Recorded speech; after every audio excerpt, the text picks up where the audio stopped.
Hello students, welcome back to my channel Savita English Classes. In this video, we will do one more poem for class 8th and name of the poem is The School Boy.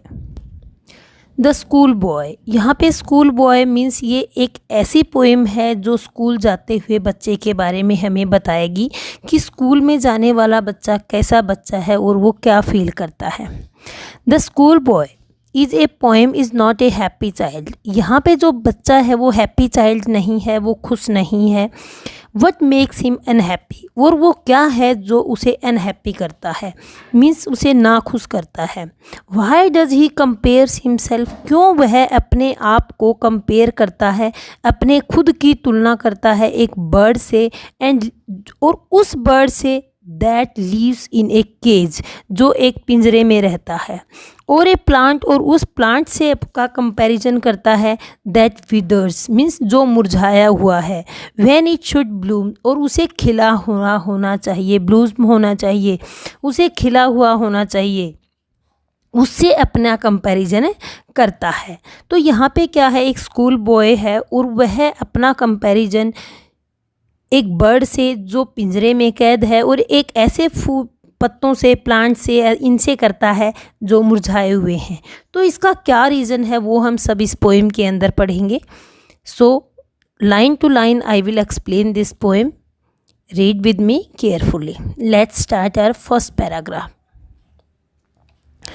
I love to rise in summer morning. Morn का meaning है यहाँ पे morning, अगर हम ING और साथ लगा देते हैं तो मॉर्निंग हो जाता है, summer morning. I love to rise, मैं उठना पसंद करता हूँ, इन ए समर मॉर्निंग, जो गर्मी की सुबह है उसमें मैं उठना बहुत ज़्यादा पसंद करता हूँ। When the birds sing on every tree, और जब पक्षी जो हैं वो हर एक पेड़ के ऊपर गा रहे होते हैं, पक्षी जो है गाना गा रहे होते हैं सुबह सुबह। द डिस्टेंट हंटमैन, और हंटमैन जो है, जो शिकारी है, वो क्या है, बहुत डिस्टेंट, बहुत ही दूरी के ऊपर अपना हॉर्न, अपनी विसलें बजा रहे हैं। And the sky lark sings with me, और जो स्काई लार्क पक्षी, लार्क पक्षी है जो बर्ड है, वो मेरे साथ है, गाती है। ओ वट स्वीट कंपनी, ओ कितना प्यारी कंपनी है, मीन्स एक पक्षियों के साथ गाना, उनके साथ उठना, उसे बच्चा जो है उसको बहुत अच्छा लगता है, उसे पक्षियों की कंपनी बहुत ज़्यादा, उन रूप में उनको एक फ्रेंड के रूप में रखना उसे बहुत ज़्यादा अच्छा लगता है। Now English explanation for first paragraph. The poet describes his love for a summer morning. He loves to wake up in a summer morning. At that time the birds are singing on every tree, and the hunter who is very far blows his horn. The skylark sings with the poet, and the poet says that he has a very sweet company. Now second paragraph. But to go to school, लेकिन school जाना क्या है, in a summer morning, summer morning में, गर्मी में सुबह सुबह school जाना, oh it derives all joy away, ये क्या है, सुबह सुबह स्कूल जाना गर्मी में सारे सुखों को दूर भगा देता है। इट मीन्स गर्मी में सुबह स्कूल जाना सारे सुखों को दूर भगा देता है। क्यों कहता है राइटर, क्यों कह रहा है ये बच्चा, क्योंकि उसे गर्मी में सुबह सुबह स्कूल जाना अच्छा नहीं लगता है। और कहता है अंडर ए क्रूएल आई, और क्रूएल आई किसकी आई को कहा है, टीचर की आई को, मीन्स टीचर की जो ऑब्जर्वेशन है उसको क्रूएल कहा है। देखिए under A cruel I out won the little one spend the day, और पूरा दिन उन आँखों के नीचे बच्चा अपना दिन व्यतीत करता है। इन साइंग, आहें भरते हुए, मीन्स बहुत दुखी से, एंड डिसमे, बहुत ही व्याकुलता से, मीन्स ये जो स्टूडेंट है हमारा, ये स्कूल में रहना दिन भर पसंद नहीं करता है अंडर टीचर ऑब्जर्वेशन, और वो स्कूल जाना पसंद भी नहीं करता है। वो ये सोचता है कि मेरी खुशी जो है वो स्कूल जाने में नहीं है। Now English explanation for second paragraph. But when the school boy goes to school in a summer morning, his all joys disappears. लुप्त हो जाते हैं. He has to spend the day under the supervision of a cruel teacher. He is sad. वो बहुत उदास है. And disappointment और निराश है, feeling board with the studies and the school, and he is feeling very bored and during at the time of study in the school, so he wants to enjoy without going a school. Now third paragraph.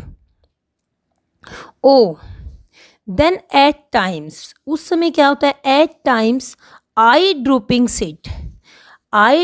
sit and spend many and anxious hours.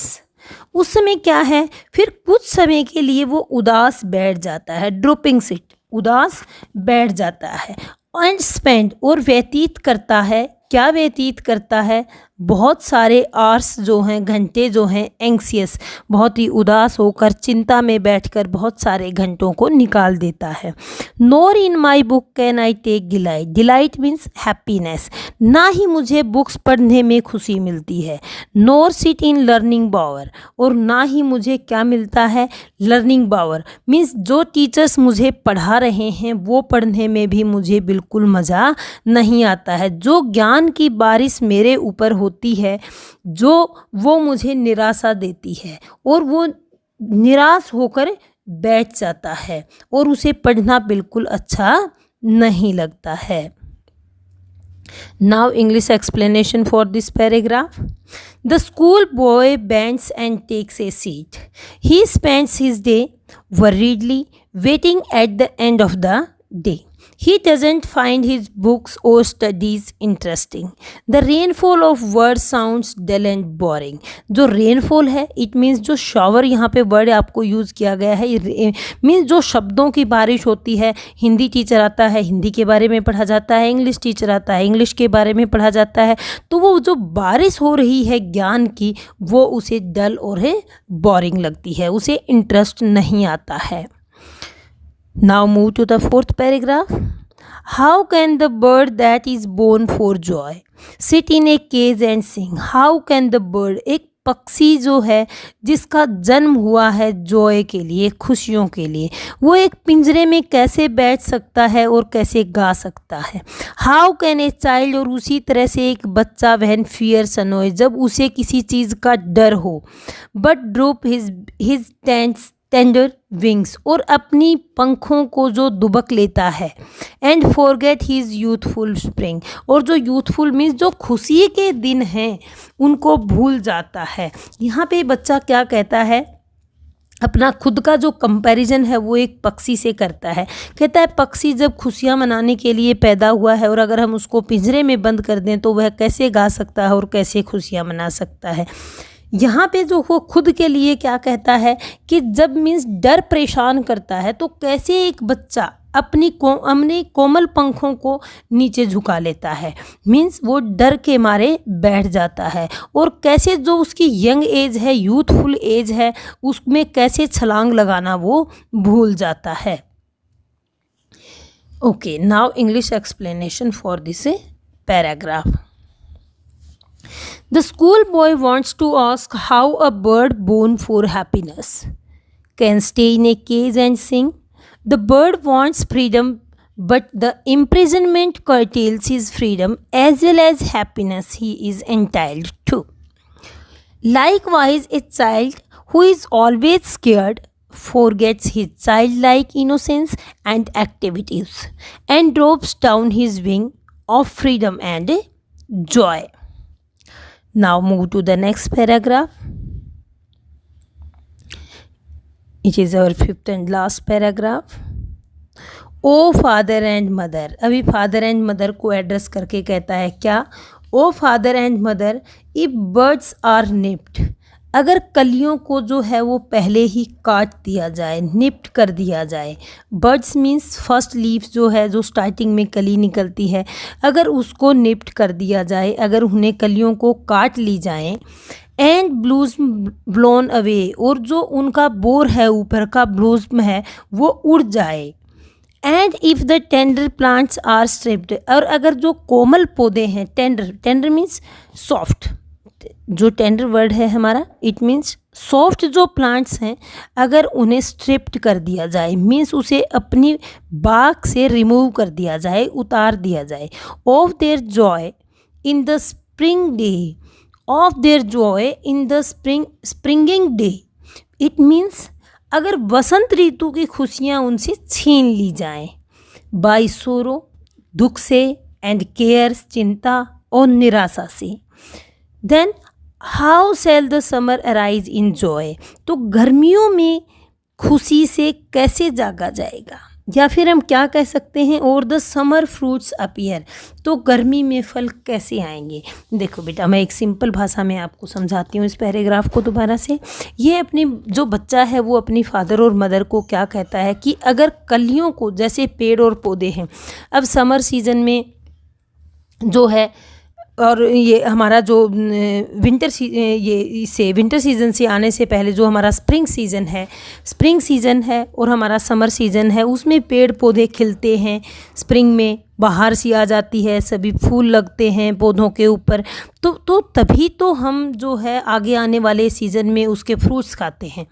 वो बहुत happy plant हो जाता है। अगर उसी time उसकी कलियों को तोड़ दिया जाएगा तो आगे आने वाले सीज़न के अंदर, समर के अंदर, गर्मी के अंदर जो है वो कैसे बड़े पौधे बन पाएंगे, कैसे हमें छाया देंगे, कैसे हमें फ्रूट्स देंगे। तो इसी प्रकार जो बच्चा है वो कहना चाहता है कि अगर मेरे बचपन को ही ख़त्म कर दिया जाएगा, अगर मेरे बचपन में ही मुझे खुशियाँ नहीं लेने दी जाएंगी, अगर मुझे नहीं खेलने दिया जाएगा, मेरे ऊपर इतना दबाव होगा, तो मेरी जो यूथ एज है वो कैसे खुशियों से भर सकते हो आप लोग। इट मीन्स मेरी जो लाइफ है वो अगर मैंने अपने चाइल्डहुड को एंजॉय नहीं किया तो मेरी यूथ एज है वो भी खुशी से नहीं भर पाओगे आप। तो इस प्रकार जो वह है अपने पेरेंट्स को एड्रेस करके कहता है, और जो स्कूल बॉय है वो स्कूल में जाकर अपने आप को बर्डन फील करता है कि मैं यहाँ पे एक केज में हूँ, एक गुफा में हूँ, और वो वहाँ से आज़ाद होना चाहता है। सो यहाँ जो राइटर हैं हमारे वो विलियम ब्लैक हैं, और ये बहुत ही एक अच्छी पोएम है इस बच्चे की। इसने अपनी फीलिंग्स को एक्सप्लेन किया है कि वो बच्चा कैसा महसूस करता है। देखो, हर बच्चे की फीलिंग जो है डिफरेंट होती है। अब वो पढ़ाई के साथ साथ यही नहीं है कि पढ़ाई ही करना चाहता है, वो बाहर की एक्टिविटीज़ में भी इन्वॉल्व होना चाहता है। और इसीलिए हम स्कूल्स में आप लोगों के साथ पढ़ाई के साथ साथ गेम्स और अदर एक्टिविटीज़ भी करते हैं कि आप अच्छा फील करें, गुड फील करें, और आप इस बच्चे की तरह से फील ना करें। So now you read this poem, and after watching this video you like, share and subscribe this channel. Thank you.